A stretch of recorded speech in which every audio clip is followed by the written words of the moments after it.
하나님의 말씀을 전하도록 하겠습니다. 오늘은 어버이 주일입니다. 부모님의 사랑에 감사하며 또 그 말씀 속에서 하나님의 사랑을 발견하는 귀한 예배의 시간입니다. 우리가 세상 속에서 정말 많은 만남들이 있습니다. 셀 수도 없는 사람들이 내 핸드폰, 이 번호가 저장이 되어 있죠. 그런데 그 많은 사람 중에 정말 뗄 수야 뗄 수 없는 그런 존재가 바로 우리 사랑하는 엄마, 아빠 아니겠습니까? 부모님을 만나 또 그분과 동행하면서 살아가는 삶을 통해서 우리는 또 하나의 진리를 발견합니다. 부모님의 사랑을 통해서 하나님의 사랑을 우리가 발견할 수 있다는 것입니다. 부모님과 소통하고 대화하고 또 아름다운 추억을 만들면서 우리는 눈에 보이지 않는 하나님을 사랑의 눈으로 바라보고 기도하고 그분의 말씀을 통해서 나의 영혼을 향한 하나님의 뜻을 발견해낼 수 있는 것입니다. 오늘 어버이 주일에 맞아 우리 청년들이 귀한 영상을 만들었습니다.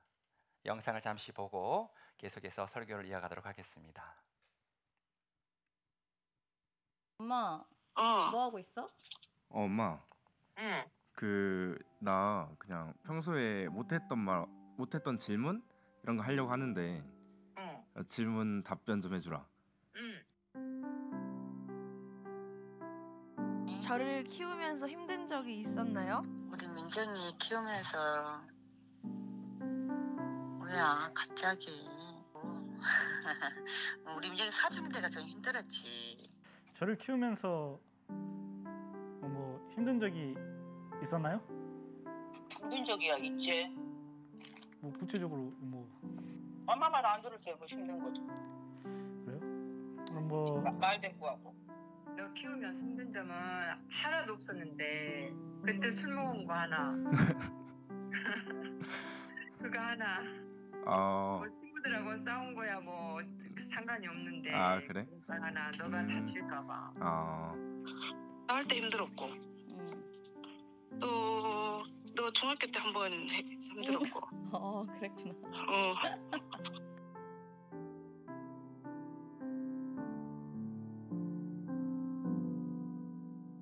그러면은 나를 키우면서 제일 행복했던 순간. 너 행복했던 순간? 응. 운동회 때랑 엄마가 너 가서 보면 달리기도 제일 잘하고 막 또 엄마랑 같이 맨날 같이 밥 먹으러 다니고 또 유치원 때 너 그 어디 야외 가면 엄마 따라가가지고 같이 보내고 인절미도 만들고 밤도 듣고 이런 것들 너무 행복했어. 말 안 듣고 좀 순종하진 않지만 또 딱히 또 다른 걸로도 많이 속쓰리지도 않지. 아들 하나 더 있어서 좋지.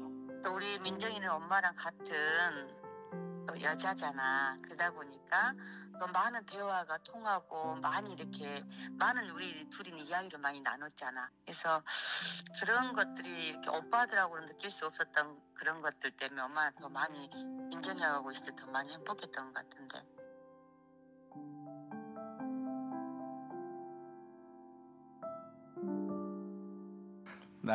나 키우면서 미안했던 적 있어? 미안했던 점? 응.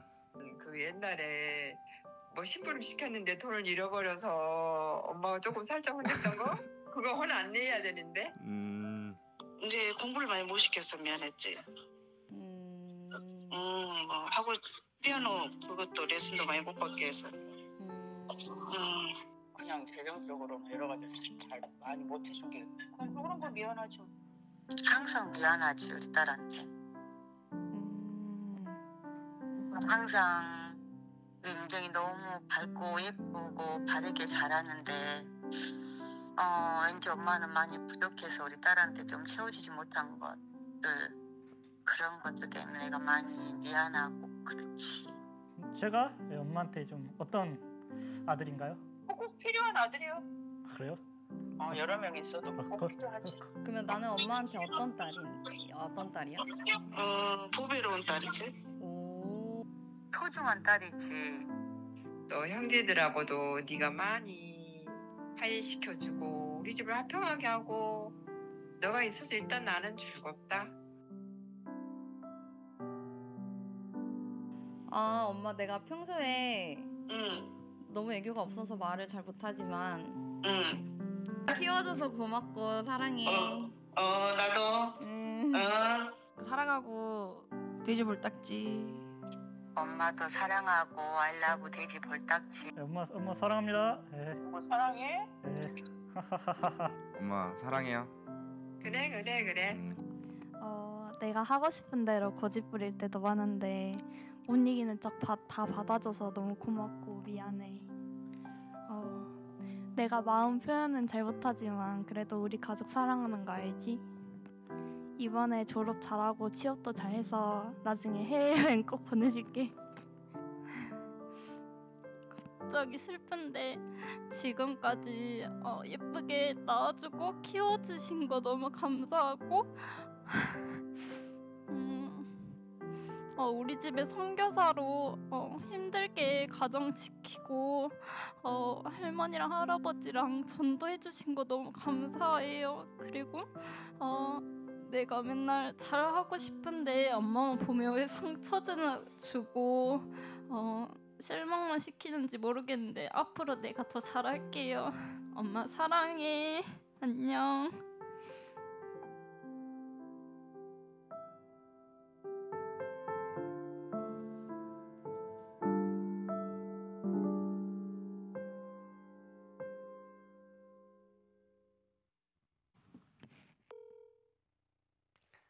네, 여러분들을 향한 부모님의 사랑이 느껴지셨습니까?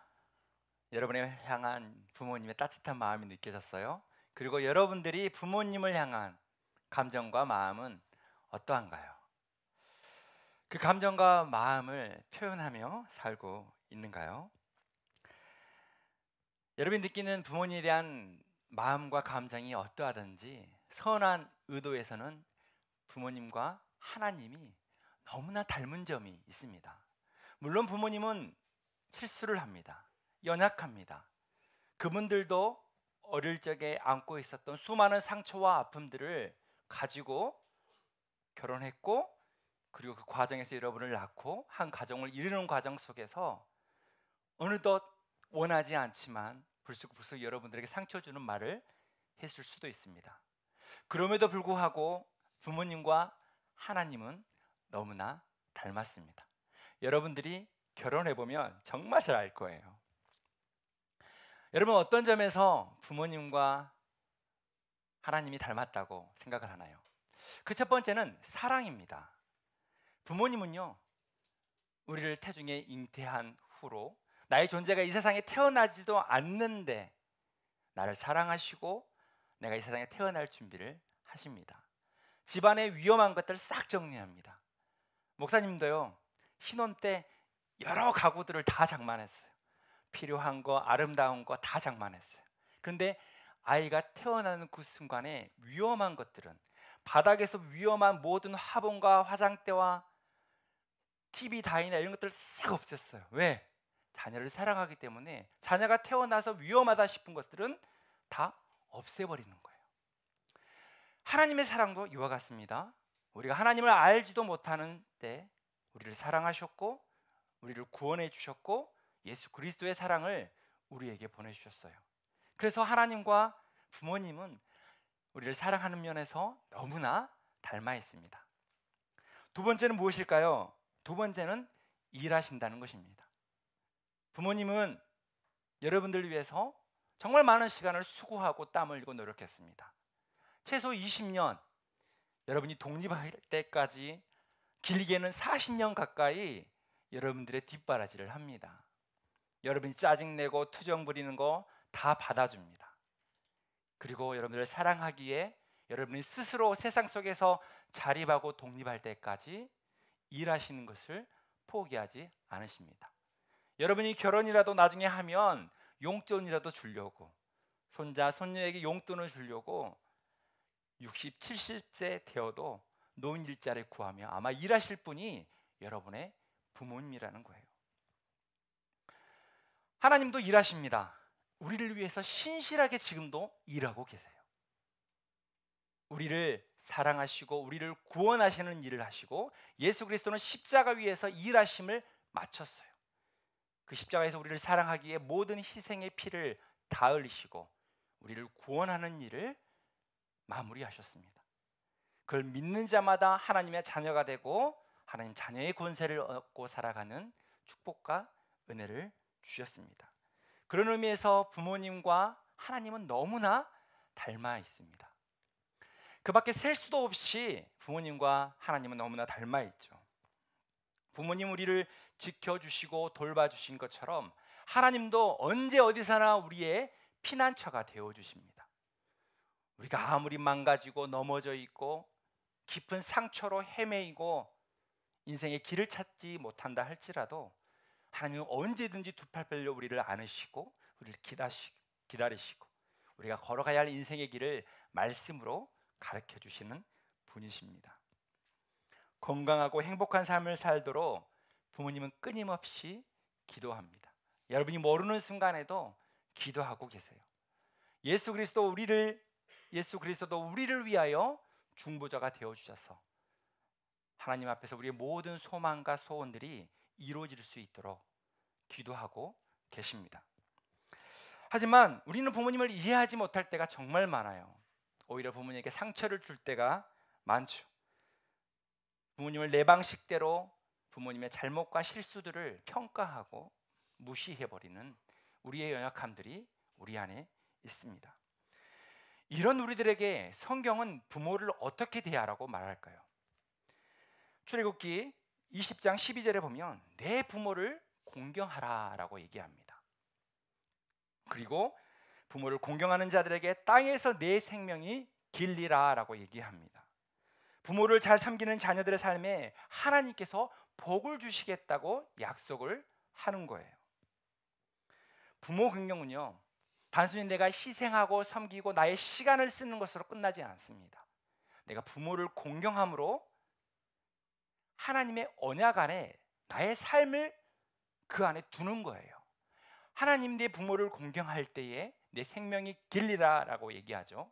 그러면 내가 장수하는 동안 하나님의 축복과 은혜와 그 모든 하나님의 능력을 내가 경험할 수 있게 한다고 말씀하시는 거예요. 그럼 내가 부모를 사랑하고 공경하는 것은 내 삶을 그 축복의 자리에 놓는 거라는 거예요. 저와 청년들이 우리 모두가 그 하나님의 언약 안에 들어가는 축복의 자녀들이 되기를 소망합니다. 오늘 본문 말씀으로 들어가 볼까요? 오늘 본문 말씀을 보면 바나바와 바울이 하나님의 사랑과 생명을 이방인들 가운데, 세상 가운데 흘려보내는 그 일을 시작하는 이야기가 나옵니다. 하나님 아버지의 놀라운 크신 사랑을 나 혼자 알기 너무 아깝고 우리 가족만 알기 너무 아까워서 집을 벗어나고 집을 뛰어넘어 세상 가운데 나아가는 그런 이야기가 시작됩니다. 바나바와 바울은 4절에 보시면 성령의 보내심을 받아 성령의 충만함을 받아 세상 가운데 이제 전도 여행을 시작한다고 기록하고 있습니다. 지도를 잠깐 볼까요? 본문에 보면 여러 가지 모르는 지명이 막 나와서 여러분이 좀 이해하기 어려울 수 있지만, 자, 이방인 선교를 시작했던 장소가 여러분 들어서 알죠? 어디죠? 안디옥 교회입니다. 근데 본문에 보면 4절부터 5절에 설명하기를 안디옥에서 육로를 따라 실루기아에 도착했고 실루기아에서 이제 배를 타고 구브로라는 섬을 향해서 나아갑니다. 그리고 구브로에서 크게 두 곳에서 복음을 전하는데요. 먼저 살라미에서 회당에서 하나님의 말씀을 선포합니다. 그리고 그때 마가라 하는 요한이 이 전도팀에 합류하는 것을 알 수 있어요. 그리고 이 구브로의 긴 섬을 이렇게 가로질러서 이제 바보라는 곳에 도착하는데 그곳은 로마 총독이 거주했던 곳이에요. 이 구브로 섬 전체를 다스리는 로마가 이 섬을 다스리라고 임명해준 이 서기오를 만나게 됩니다. 그리고 서기오에게 복음을 전하는 내용이 오늘 본문의 이야기예요. 자, 이제 이 바울의 전도 여행이 시작되는 거예요. 이 구브로의 섬을 시작으로 집을 벗어나 세상을 향해서 나아간다는 거예요. 우리는 지금까지 집에서 살아왔습니다. 그렇죠? 여러분 중에 집이 없는 사람이 있습니까? 그리고 여러분 중에 부모가 없는 사람이 있습니까? 여러분, 부모가 없다는 것은 이 땅에 우리가 존재할 수 없다는 걸 의미하는 것이죠. 그래서 부모 없이 우리가 존재하지 않고, 그리고 집이 비록 여러분들의 명의로 되어 있지 않고 여러분의 집이 아닐지언정 여러분 두 다리 쭉 뻗고 잘 수 있는 집은 누구나 있습니다. 크고 작음의 차이지 누구나 집이 있어요. 그런데 그 집을 떠나 이제 선교의 현장으로 세상에 가는데 우리가 여기에서 선교란 무엇인가를 분명하게 알아야 하겠습니다.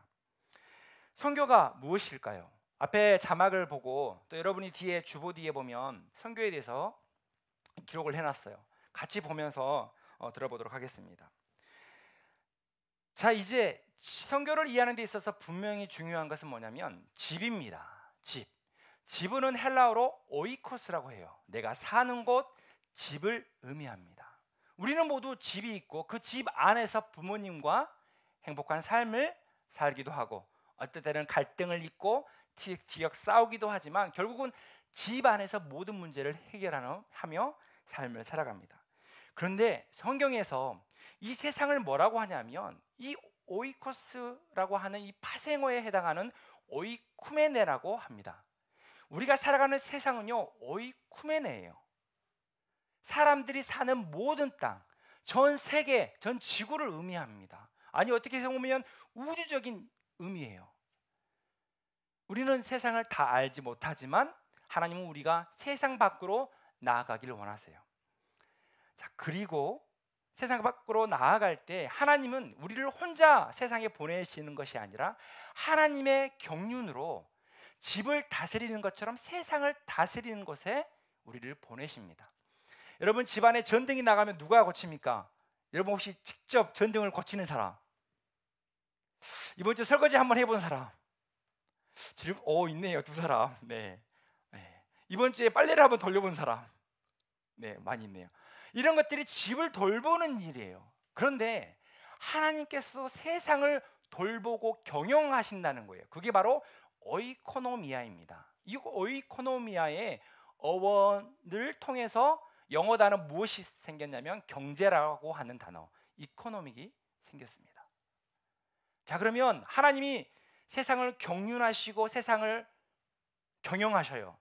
그런데 하나님 혼자 그 일을 하시는 것이 아니라 그 일을 함께 하는 자를 부르시는데 그가 바로 청지기 오이코노모스라고 합니다. 오이코스 플러스 네모인 거죠.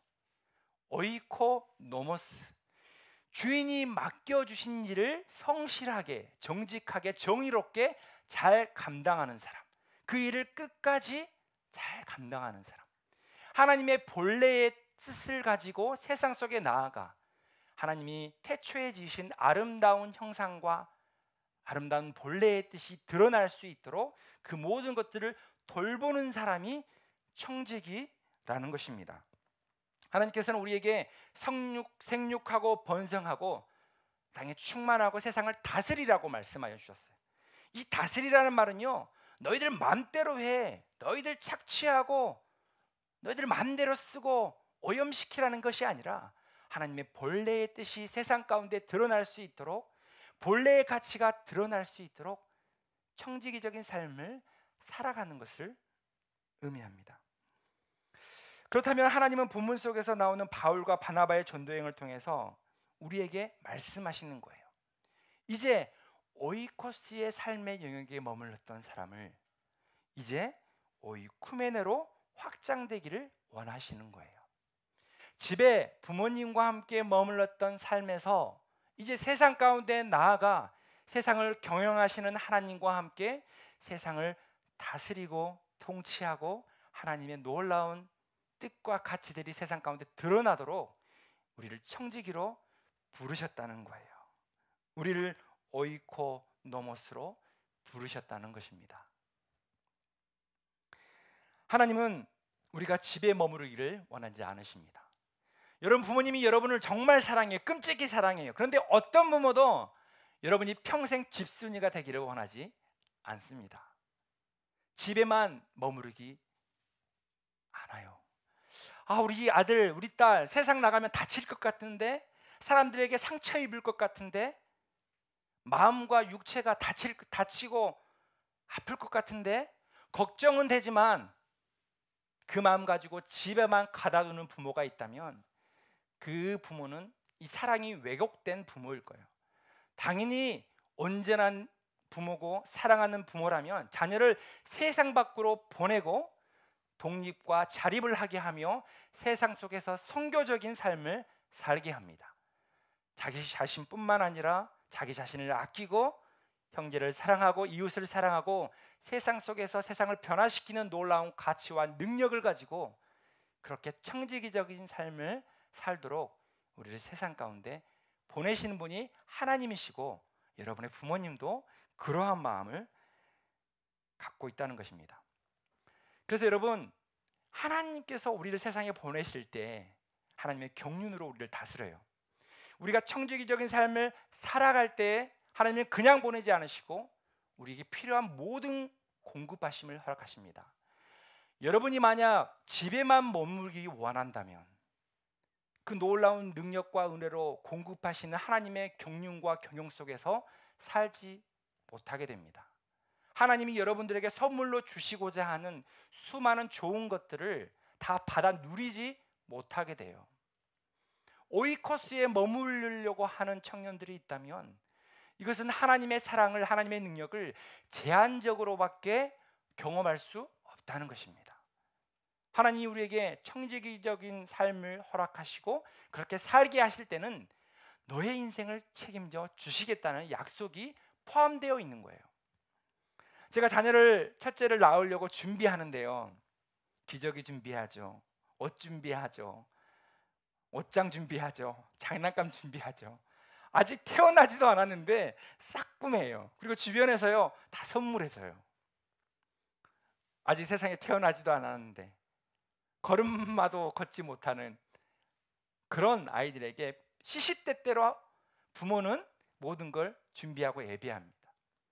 그렇다면 여러분이 세상 밖으로 나아가는 순간, 그런 결단과 마음이 있는 순간, 세상을 두려워하지 않고 당당하게 세상 속에서 하나님이 주신 꿈을 가지고 살아내려고 하는 그런 결단과 마음이 있는 청년들에게 하나님은 무엇을 예비하고 있을까요?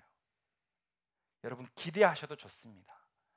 세상을 경영하시고 경륜하시는 하나님께서 여러분이 필요한 모든 것을 미리 준비하시는 여호와 일의 하나님이 되어 주실 것입니다. 그러므로 여러분들이 세상을 나아갈 때는요 좀 만만하게 봐도 됩니다. 따라해 봅시다. 세상이 벌써 세상이부터 이미 꺾였어. 세상을 아니, 자 다시, 세상을 만만하게 보자. 다시, 세상을 만만하게 보자. 여러분, 세상을 좀 만만하게 봐도 됩니다. 왜? 하나님이 우리와 함께 하시기 때문입니다. 세상에요 그렇게 열심히 사람이 많지 않습니다. 그리고 하나님의 능력의 손길에 붙들려 살아가는 그리스도인도 많지 않아요. 종교적인 생활, 교회 생활 하는 사람은 많지만 그분을 인격적으로 받아들이고 그분의 능력 안에서 성령 충만함으로 살아가는 이 땅의 청년들이 많지 않아요.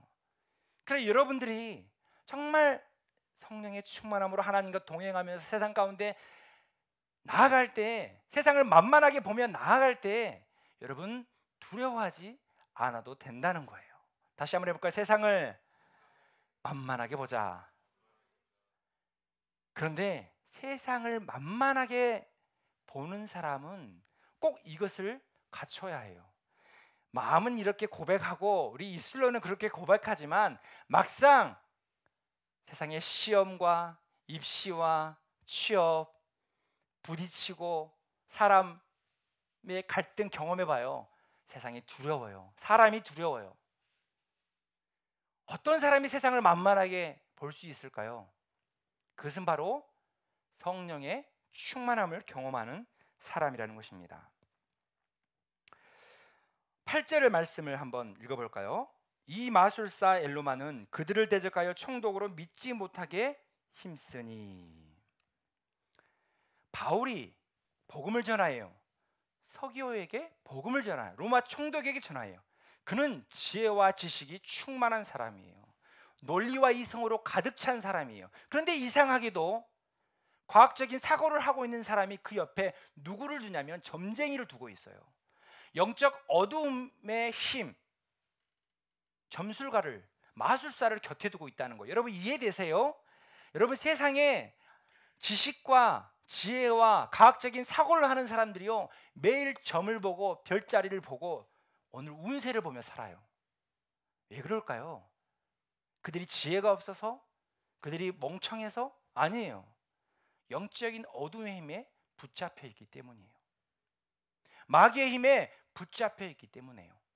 공중의 권세 잡은 자가 세상 사람들을 지배하고 다스리고 있었기 때문이에요. 오늘 8절에 보면 이 마술사 엘루마는 그 총독으로 하여금 바울이 아무리 복음을 전해도 믿지 못하게 한다고 말합니다. 여러분 세상에 이런 사람이 있어요. 예수를 전하고 교회 가보자고 얘기하는데 앞에서는 그래 한번 가보자, 그런 게 있어 라고 호응은 하지만 절대 교회 오지 않고 예수 그리스도에게 관심이 없는 사람이 있습니다. 그게 단순히 그들이 이성적이고 과학적인 사고를 하지 해서 그러는 게 아니라는 거예요. 눈에 보이지 않지만 엘루마처럼 영적인 어두움, 빛과 반대인 어두움, 하나님과 반대인 사단과 어둠의 세력에 마음이 붙잡혀 있기 때문입니다. 이 엘루마가 총독을 완전히 사로잡았어요.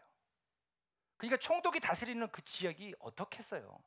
그들이 결정하는 모든 것들이 어떻겠어요? 여러분 전 세계에 수많은 전쟁과 기근과 핍박들이 넘쳐나죠. 내란과 전쟁이 넘쳐나요. 그 공중의 권세 잡은 지도자들이 단순히 욕심과 탐심으로 세상을 그렇게 다스릴 거라고 생각합니까? 그렇지 않습니다. 여러분 미군에요 25분의 1만, 미군의 국방비 25분의 1만 투자해도 전 세계인의 기근이 사라져요. 단 한 사람도 굶주린 사람이 없다는 거예요. 25분의 1만 사용해도. 이 땅에 재화가 없고 돈이 없어서 굶주린 게 아니라는 것입니다.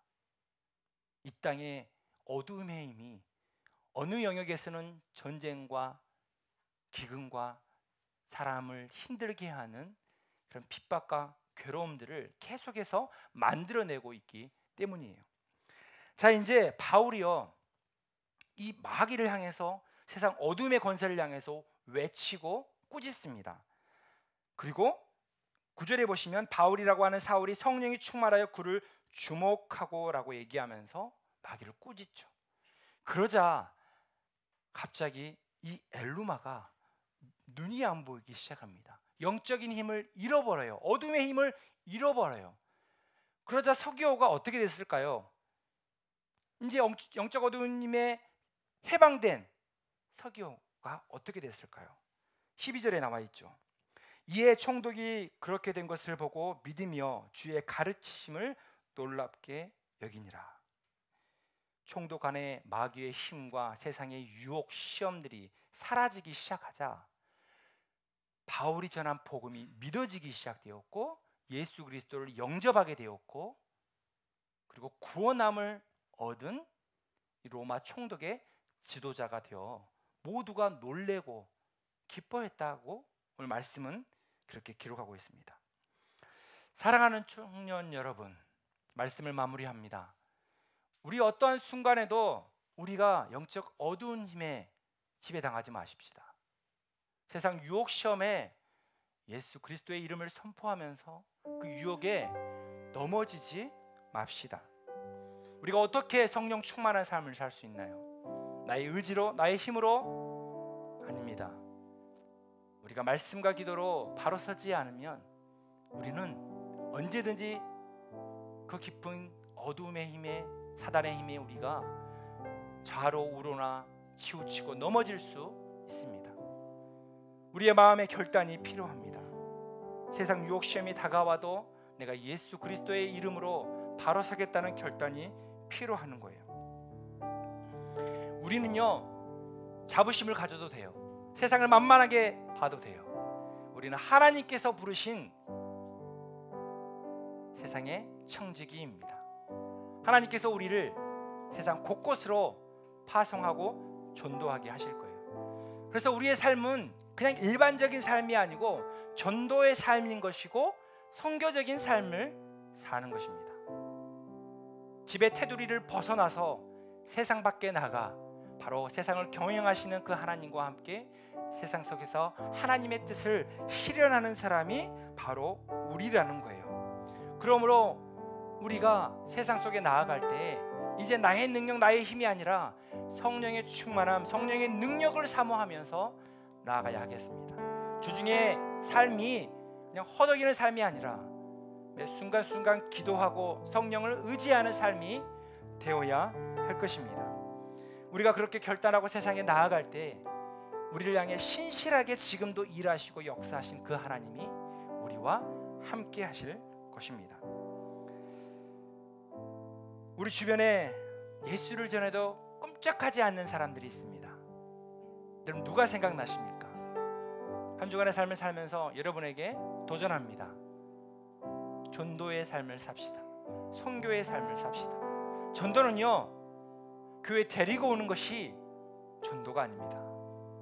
예수 그리스도를 전하는 것이, 복음과 진리를 전하는 것이 전도예요. 그 영혼이 하나님 앞에서 마음이 열리고 감동이 있어서 교회에 나오고 하나님의 은혜를 입고 구원함을 얻는 것은 하나님의 일하심과 내가 전한 그 사람의 결정과 마음인 거예요. 그래서 우리를 때를 어떤지 못 어떤지 전하게 될 때에 나의 삶과 나의 주변의 삶은요, 이제 하나님의 나라가 시작되는 거예요.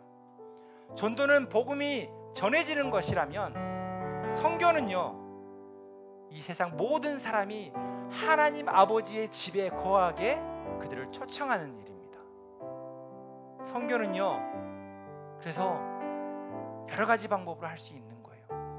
우물을 파줄 수도 있고요, 먹을 것을 제공해줘도 되고요, 밥 한 끼 사줘도 그게 선교가 되는 거예요. 우리 주변의 모든 사람들이 하나님 아버지 이 세상 속의 이 집에서 하나님 나라와 하나님의 능력과 사랑을 경험하게 살 수 있도록 우리가 선교적인 삶을 살아가는 축복의 청년들이 되기를 주님의 이름으로 축원합니다.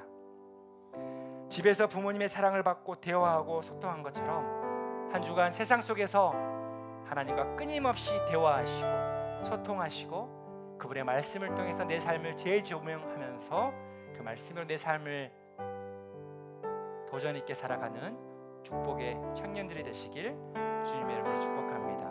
우리 세상의